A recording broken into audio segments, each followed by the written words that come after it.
So, hello and welcome. This is Erica Glessing, and I have a #1 best-selling author already.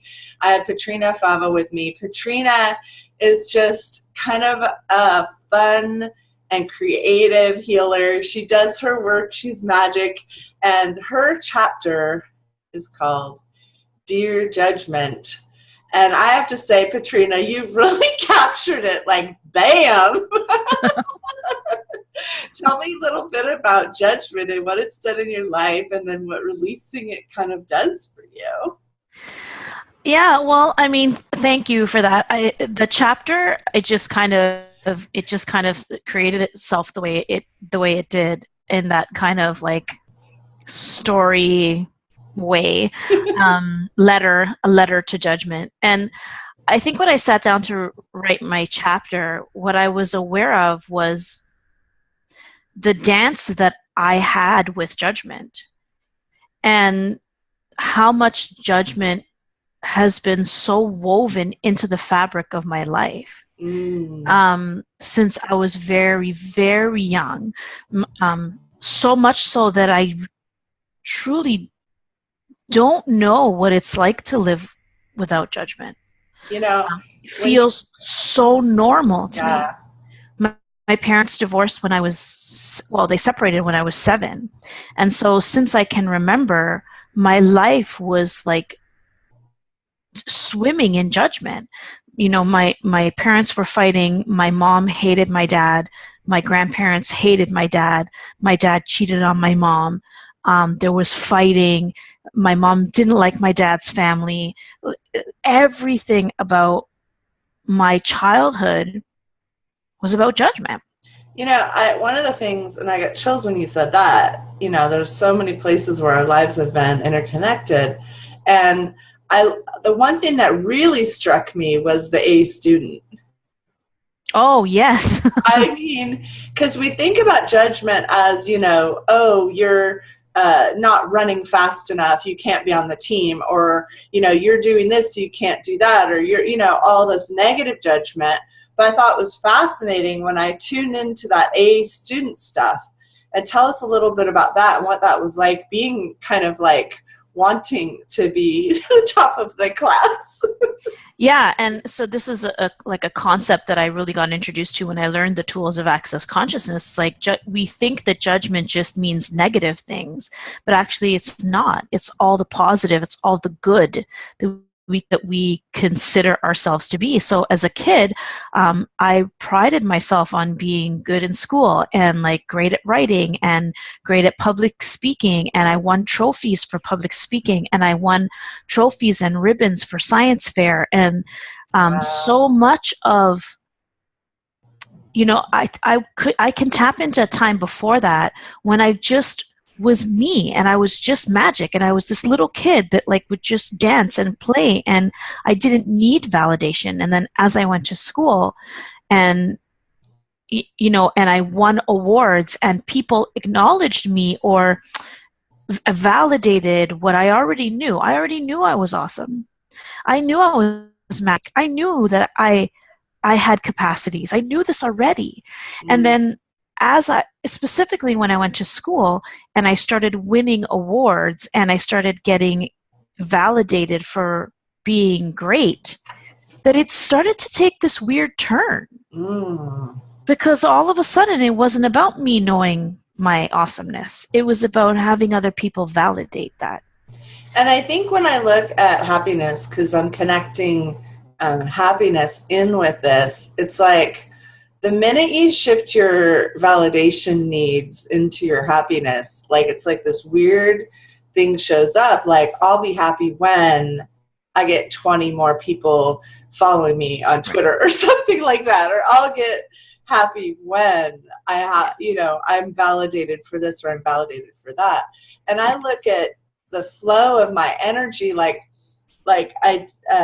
I created a video series on losing drama in your life, and it hasn't gone like viral the way like I wanted it to, and it's very new.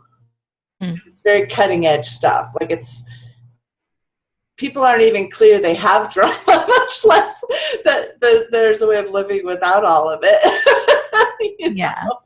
I've heard more of these people say, I don't do drama, and then they tell me how angry they are at their admin. I'm like, that is drama. Yeah.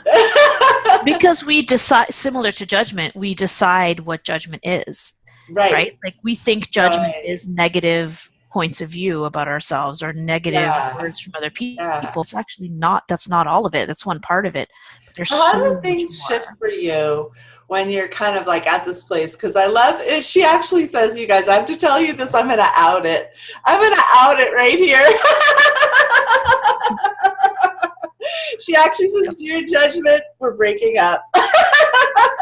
We're breaking up. So tell me what that is, and kind of like what are the carrots, or what kind of shows up when it isn't all about that, of the validation externally. Yeah, breaking up with judgment is just really about choice, and it's about looking at, and again, like I'll out some of it too towards the end of the chapter when it's like I actually was able to come to. Okay, so sorry, let me just back up. So I'm using the squirrel. Using the tools of access, I noticed that what I did was I had these tools, no judgment, no right, no wrong. And I was like, oh my God, this is amazing. I'm not right. I'm not wrong. Like everything I've decided was wrong about me is actually not. Like I can claim my awesomeness is great. And then what I found myself doing was judging myself for judging. I was doing it as I was writing this chapter. It's hilarious. So I was trying to let go of judgment by judging myself. It's like, oh God. And I hope you get a sense of that in the chapter, where it kind of becomes this like tumbling, tripping over your feet dance of like, what the hell am I even doing? And then I kind of come to this place where it's like, okay, I can actually acknowledge that I chose this. I chose judgment as my main tool for life. Wow. Like I did everything from judgment. But when you said that, honey, it kind of sounded like you meant going forward. Going forward? What do you mean? Well, do you want to choose that in a year? Right, exactly. That's what I'm saying. So I could see that I actually chose judgment, and so I didn't have to make it wrong.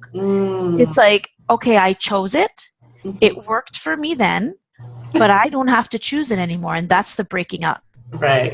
And I can be grateful. I can even be grateful for judgment, because what I was doing was judging the judgment, which doesn't. And if anything you judge, you can't change. So if you're judging that you're judging, well, how are you going to change it? So, that thing of we're breaking up is really about I'm owning that I chose this, that I chose judgment as my tool of choice, and I'm just not. I don't want to use this tool anymore. So we're breaking up. Thank you for the years of service you provided. I'm choosing something else. Wow. Because resisting judgment doesn't get rid of it. Exactly. It's kind of like when you sit there. I looked at my life, and I had parents that just judged, me as wrong for so many crazy things that weren't fully changeable, like the shape of my body. Yeah. Shape of my body, not the size of the shape of it. It's like, okay, you're judging me wrong for that. And now basically I will never be right in your eyes. And so I had to go into, okay, cool. What choices did I make coming onto the planet in this lifetime? What other judgments did I use in other lifetimes where this was kicking my ass this lifetime? And I actually had to release some stuff where I had judged people, and I could kind of see in my mind's eye in other sessions I've been doing on this topic where I had used it really harshly in other lifetimes against others. And so as I forgave that and released that and said, okay, interesting, because then it made sense for me that I chose this strange upbringing. Right. Yeah. It's like then everything was like, oh, cool. So like you're talking about lifetimes, like I came in and I chose these things as a way of learning in this lifetime. Totally. And it was like, whew. And then it was interesting. I was on a call that said, would you rather be right or be free? Yeah. Boom. Yeah. Yeah. I think for me, when I look at same how the upbringing that I chose, Mhm. I heard Gary Douglas, the founder of Access, say to someone on a call, someone was asking a question about, oh, I grew up with so much judgment. Um, I feel like I'm so at the effect of judgment controls me. And Gary was like, no, actually, how potent are you that you chose that and that you actually are still here to speak about it?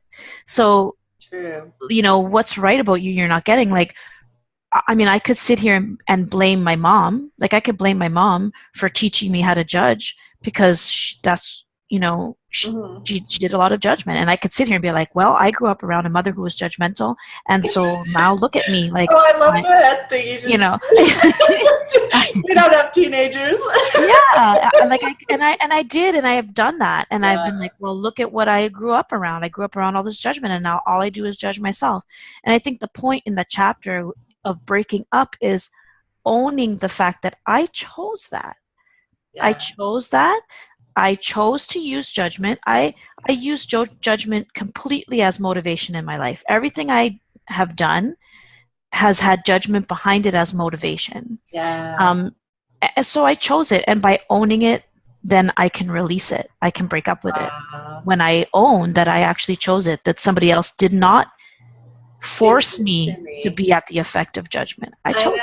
And I think the story I told for so long was the reason I hate this about my body or whatever is because my parents judged me wrong. it. Right. And it's like, okay, how did I judge me wrong? How did I choose to be born into that environment, and at the same time choosing a fabulous body. So it was Mhm. like, but then you have it, but then you can't enjoy it because you're like so afraid it's like wrong, right? Because it was crazy, the stuff that I can still picture vivid images of things in my childhood from that. But like you said, how potent are you that now you can be free of it? So actually, I've been sort of thinking about doing in my TV series like 60 is the new 40.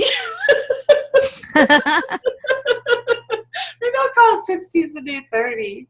Mm. Because I think women, as we're growing up and we're getting into our next decades of life, it's like, and we get freer and freer. Haven't you noticed, like, faces get like Mhm. prettier and prettier and prettier?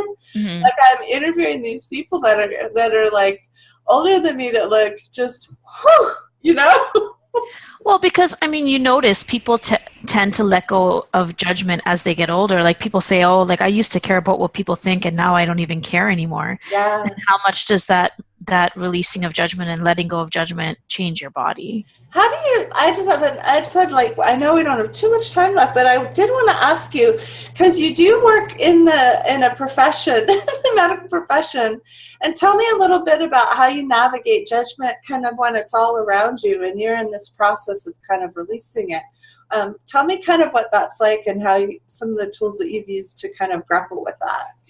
Yeah, so I'm a registered nurse. I'm a pediatric nurse, and this has been something that I've struggled with for a long time. Knowing about the magic of bodies while also being in a place that is really based in judgment.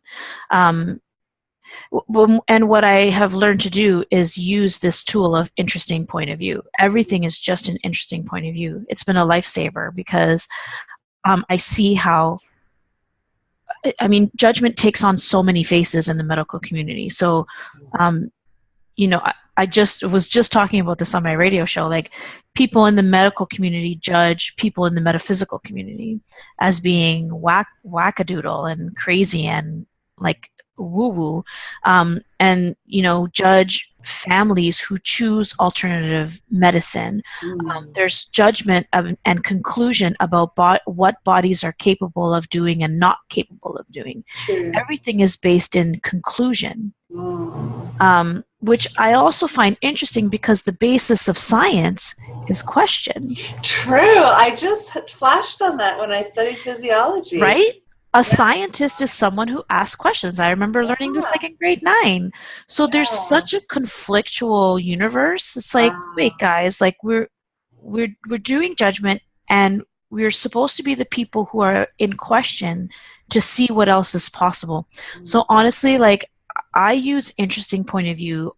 It's almost like a meditation when I'm at work. Everything is just an interesting point of view. And I feel like I want to share with people in the audience, no matter where you go to work or no matter what work you do in the world, even if you're like a hockey mom like I am, where I'm at rinks with different people from all different levels of, and places of judgment and non-judgment. And I teach my children interesting point of view. I teach that to them so often, like, especially my youngest. I teach her that's an interesting point of view. Totally. And, yes, I teach it with my kids. It's one of the tools that I really share with my kids a lot. Explain it to us one more time for those who are kind of new to some of the tools. And sometimes I find like I'm ready for something sometime that I already heard before, but I didn't really get it in the same way as I could. So go ahead and like pretend I don't know what you mean. Okay, so interesting point of view is a tool that it just takes you out of the right and wrong polarity. So if nothing was right and nothing was wrong and everything was just interesting, what would you know? So the idea is that if you don't align and agree with something and buy it as right, and if you don't align and agree with something and buy it as wrong, then you can have this thing called that you have access to your awareness. Once you decide something is right, then that's the only door, the only window you see through. You can't see the other possibilities that are there. Thank you. Once you decide something is wrong, exactly. You can't see the others. And when I cut off my awareness, I'm staring at like the pink dress. I'm just going to use a really silly example. And that's the only possible dress available. Right. Yes. I can only wear the pink one. I have to have the pink one. Now there's like 32 other dresses in the store, but I'm already decided I want the pink one. Right. And so I can't see basically any of the other dresses. And now I've just cut off my awareness of asking what dress would be the right dress to wear that day. I'm like, because now I've just like shut it down to it must only fit in this little box of what I said might be okay for me. And now I'm just not seeing anything that isn't that. And I love this because I think it seems like this alone would change everyone's life. Yeah.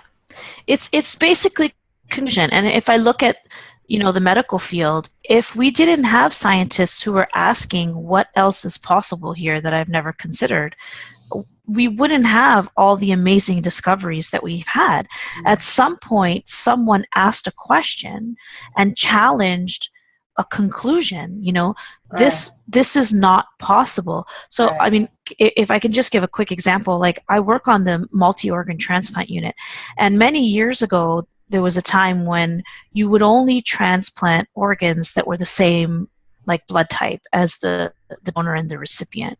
Sure. And this was problematic for infants, like relating to antibodies and stuff. And there were physicians and scientists who started asking, who didn't buy that conclusion of it's impossible to transplant an organ that's O negative into an AB positive recipient. But somebody was not willing to consider that as a conclusion and said, okay, well, that's an interesting point of view. What if we could? How could we?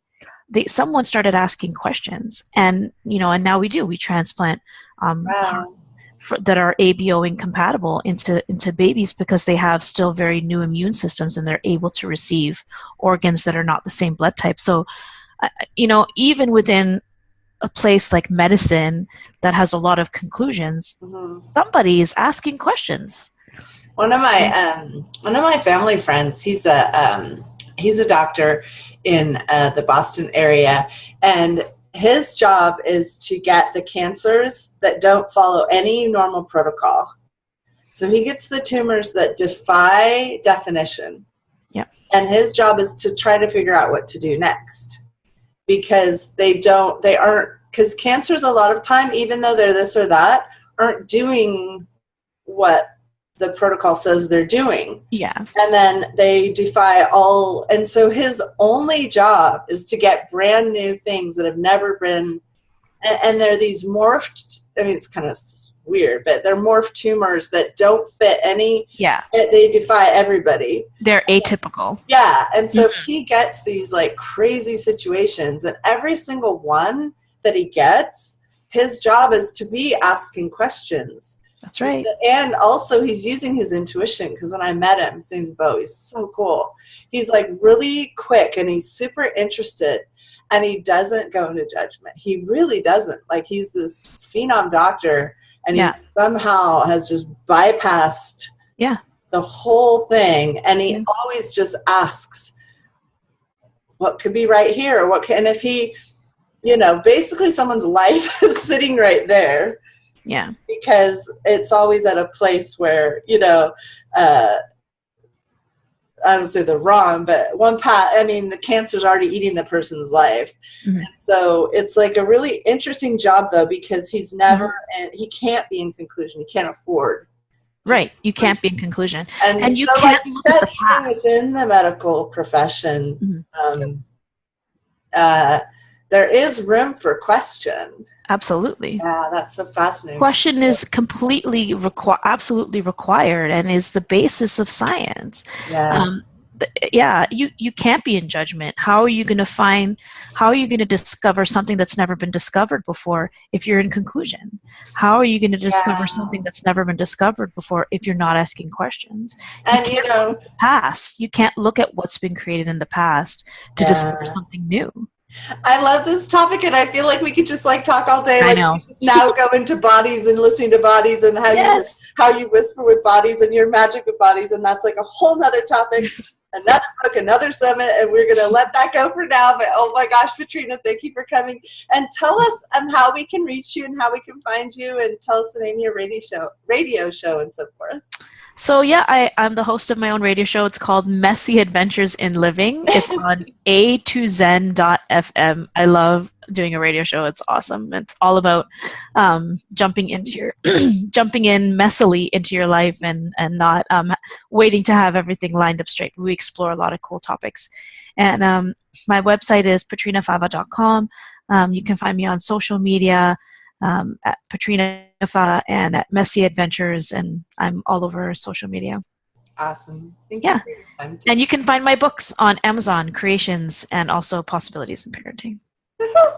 Yeah. Thank you so much, Erica. Thank you.